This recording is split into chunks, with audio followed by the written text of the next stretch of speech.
alarmist position. If the government wants to attack you, for example, people in New York, I tell them, they don't have to take away your guns. They can just turn the water off. Can the average person in New York drink out of the Hudson? Can they drink out of the East River?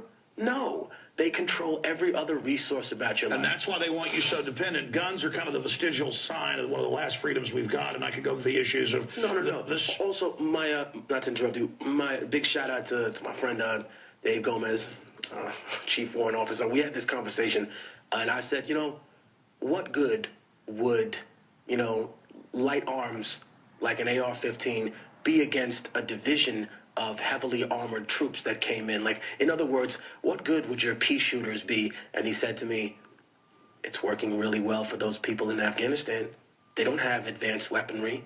It's the willingness to die. It's the willingness to resist. Look how frightened they were of a guy like Chris Dorner.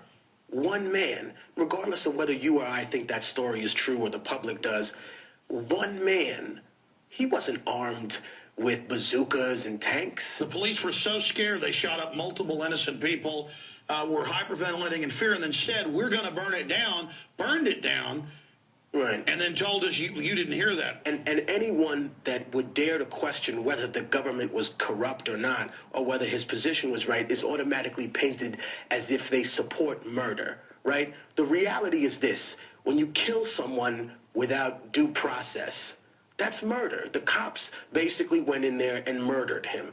Did he murder people? Absolutely. Was he wrong for that? Yes. Did they want him alive? No. Because if they got him alive and he stood trial, I think it would have been the end of it. I think that people would have been like, are you kidding me? Is this guy about to blow the lid on how fascist this system has become, on how people have been trained to think this way? And I know we always talk about Nazi Germany, but the Germans were not animals, Alex. They were human beings. They were conditioned. When you read the stories of the SS officers that were given a puppy, to have during their time in the academy. Then they had to kill it. And the last order is shoot the puppy in the head.